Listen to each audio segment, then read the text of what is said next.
నమస్తే విజయలక్ష్మి కనక. నమస్తే జ్యోతిర్మయి గుండవచ్చు. విద్యార్థులకి ఎగ్జామ్స్ జరుగుతున్నాయి, అవును. కాంపిటేటివ్ ఎగ్జామ్స్ ప్రిపేర్ అవుతున్నారు, చాలా పరీక్షలు ఎదుర్కొంటున్నారు. ఇది నిజంగా వాళ్ళకి పరీక్షా సమయమే, అటు విద్యార్థులకి ఇటు తల్లిదండ్రులకి. అవును. So both of them it's పరీక్ష.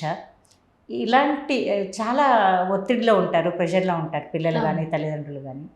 పిల్లలు ముఖ్యంగా ఇలాంటి టైంలో ఆ ఒత్తిడిని జయించాలంటే ఏమైనా చిట్కాలు ఉన్నాయా? చాలా ఉన్నాయి. యాక్చువల్లీ చాలా సులువైన మార్గాలు. యాక్చువల్లీ చెప్పాలంటే పరీక్ష ఒత్తిడి అనేటువంటిది సహజమైనటువంటిది. అది విద్యార్థులకు అవనివ్వండి, పోటీ పరీక్షలకు ప్రిపేర్ అయ్యే వాళ్ళు కానివ్వండి, ఎలాంటి పరీక్షలైనా ఎదుర్కొనే వాళ్ళకి, ఏ వయసులో ఉన్న వాళ్ళకైనా ఒత్తిడి అనేటువంటిది చాలా సహజంగా వచ్చేటువంటిది. కానీ ఇక్కడ మనం గుర్తించాల్సింది ఏంటి అంటే, ఆ ఒత్తిడిని పూర్తిగా నిర్మూలించలేం కానీ తగ్గించుకోవచ్చు. మరి ఒత్తిడిని తగ్గించుకోవడానికి కొన్ని సులువైన మార్గాలు అనేవి మనకున్నాయి. ఆ సులువైన మార్గాలు ఏంటి అంటే, మనకి ఇప్పుడు పరీక్షకు ఒక 10 రోజులు టైం ఉందనుకోండి, లేదా ఒక నెల రోజులు ఉంది. నెల ఉంది కదా అప్పుడు చూసుకుందాంలే అనేటువంటి నిర్లక్ష్య ధోరణి తగదు. సో కొద్దిగా ముందుగానే ప్రిపరేషన్ అనేటువంటిది మొదలు పెట్టాలి. అది మొట్టమొదటిది.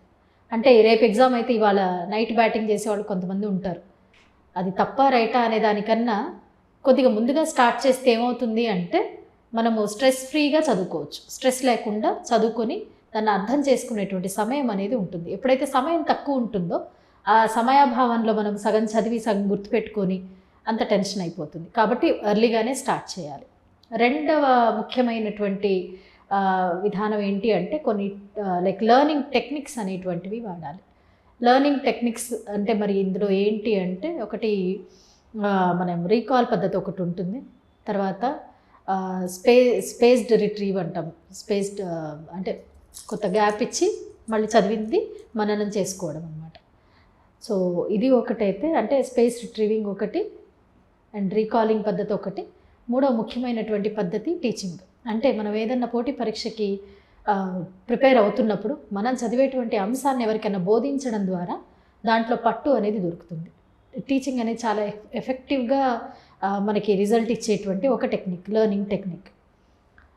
తర్వాత ఇంకొక ముఖ్యమైనటువంటిది ఏంటి అంటే, మనం ఎగ్జామ్స్ అప్పుడు ఎక్కువగా నిర్లక్ష్యం చేసేటువంటిది ఫుడ్. అంటే ఏది దొరికితే అది తినేయడము, ఎక్కువగా జంక్ ఫుడ్ ఇలాంటివి తినడము, లేదా తిండిని అశ్రద్ధ చేయడము, ఇలాంటి చాలామంది చేస్తుంటారు. సో అది తప్పు. ఎందుకంటే మనం తీసుకునేటువంటి భోజనం ఏదైతే ఉందో అది బ్యాలెన్స్డ్ డైట్ అయి ఉండాలి. అంటే బ్యాలెన్స్డ్గా ఉండాలి.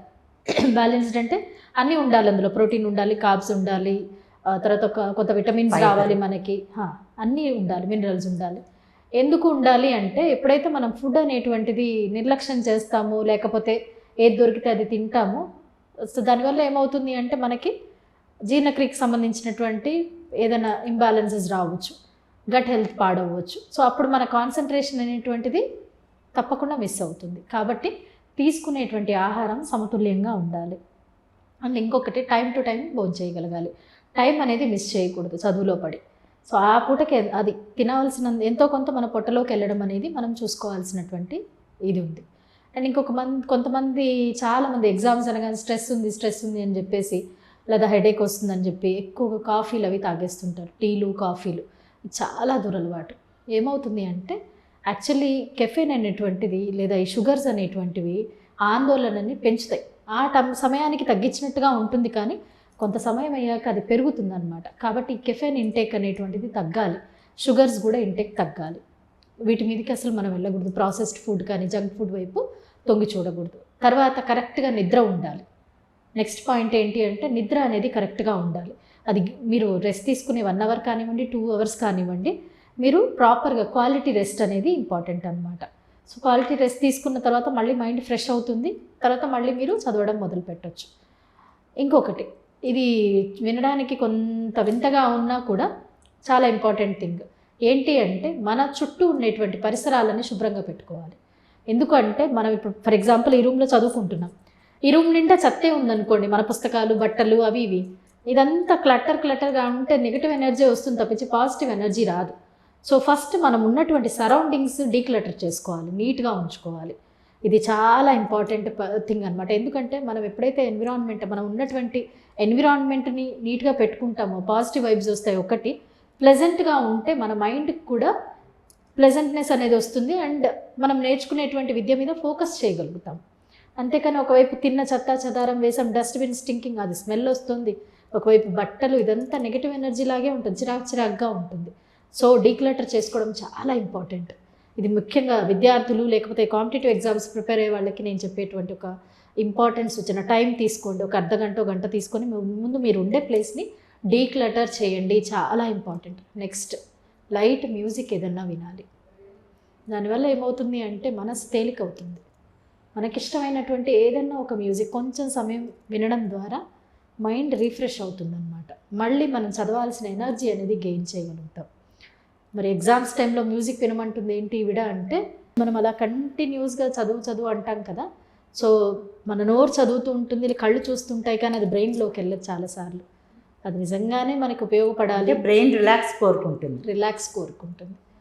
కాబట్టి ఒక్కసారి మీరు బ్రెయిన్కి కాస్త రిలాక్సేషన్ ఇచ్చి మళ్ళీ చదువు మొదలు పెట్టండి, కొత్తగా ఉంటుంది, ఎనర్జెటిక్గా ఉంటుంది. సో ఇది ఒక ఇంపార్టెంట్ థింగ్. తర్వాత ఇంకొక ఇంపార్టెంట్ థింగ్ ఏంటి అంటే, మనము ఏదైతే నేర్చుకుంటున్నామో, ఇప్పుడు ఒకటి నేర్చేసుకున్నాము, అది అయిపోయింది, నెక్స్ట్ చాప్టర్లోకి వెళ్ళాము.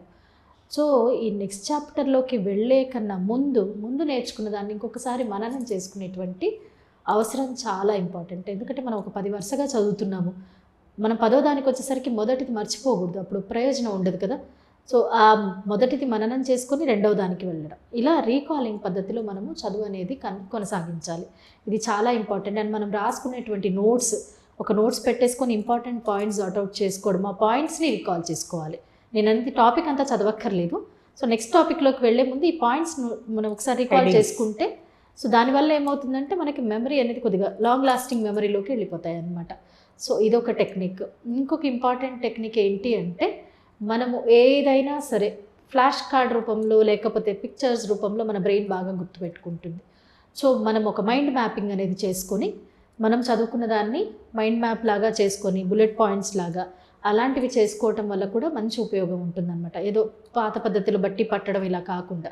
అండ్ మనము ఏదైతే టాపిక్ చదువుతున్నామో దానిని అర్థం చేసుకొని మన సొంత మాటల్లో రాయటానికి ప్రయత్నించగలగాలి. ఏవైతే కొన్ని ముఖ్యమైన పదాలు ఉంటాయో అవి మనం మార్చలేము, బట్ మొత్తం సారాంశాన్ని సొంత వాక్యాల్లో రాయటానికి మనం ప్రయత్నించగలగాలి. సో అప్పుడే మనకు అది కంప్లీట్గా అర్థమైనట్టు. సో ఈ కొన్ని విధానాలు ఇవి పరీక్షల నుంచి స్ట్రెస్ తప్పించుకోవడానికి. అండ్ ఇంకొకటి ఏంటి అంటే, చిన్న చిన్న ఎగ్జామ్స్, ఇప్పుడు ఒకటే పెద్ద ఎగ్జామ్ ఫేస్ చేసే కన్నా దానికన్నా ముందు చిన్న టెస్ట్లు ఏమన్నా ఒక మోడల్ టెస్ట్లని ఇలా చాలా ఉంటాయి కదా. సో అలాంటివి కొన్ని చేయడం వల్ల ఏమవుతుంది అంటే, ఆ ఎగ్జామినేషన్ ఫియర్ అనేది ఉండదు, ఆ ఫోబియా అనేది సడన్గా మనం ఫేస్ చేసినప్పుడు ఒకలాంటి ఫోబియాలోకి వెళ్లకుండా అది కొత్తలాగా అనిపించదు. చిన్న చిన్న టెస్ట్లు అనేవి కంపల్సరీ అటెంప్ట్ చేయవచ్చు. సో ఇలాంటివి ఈ కొన్ని విధానాలు పాటించడం ద్వారా, అండ్ ముఖ్యంగా ఇంకొకటి తల్లిదండ్రులకు ఏంటి అంటే, నీకు ఎగ్జామ్స్ ఉన్నాయి నువ్వు చదవట్లేదు, నువ్వు నిర్లక్ష్యం చేస్తున్నావు అంటే ఆ స్ట్రెస్ని బిల్డ్ చేయకూడదు. మనం వాళ్ళకి ఎన్విరాన్మెంట్ని క్రియేట్ చేద్దాం, ఇవి చెప్దాం, కానీ స్ట్రెస్ అనేది బిల్డ్ చేయకూడదు. ఎంతవరకు చదివామన్నా, ఏ టాపిక్ అయింది, టాపిక్స్ కంప్లీట్ అయినాయా, ఏమన్నా డౌట్స్ ఉన్నాయా, ఎందుకంటే డౌట్స్ ఏమైనా ఉన్నప్పుడు క్లారిఫై చేసుకోవడంలో తప్పులేదు కదా. తన మిత్రుల ద్వారా క్లారిఫై చేసుకోవచ్చు, లేదా టీచర్స్ అందుబాటులో ఉంటే వాళ్ళ త్రూ కూడా క్లారిఫై చేసుకోవచ్చు. పేరెంట్స్గా మనం చేయాల్సింది ఇది మాత్రమే. అంతేకాని నీకు ఎగ్జామ్స్ ఉన్నాయి కదా, నువ్వేంటి ఇప్పుడు మ్యూజిక్ వింటున్నావు, లేకపోతే అసలు చదువుతున్నావా లేదా, ఇలాంటి స్ట్రెస్ మనం క్రియేట్ చేయకూడదు. చాలా విద్యార్థులు పరీక్షా కాలంలో ఎదుర్కొనవలసిన చిన్న టెక్నిక్స్ మనం జయించవచ్చు ఒత్తిడిని.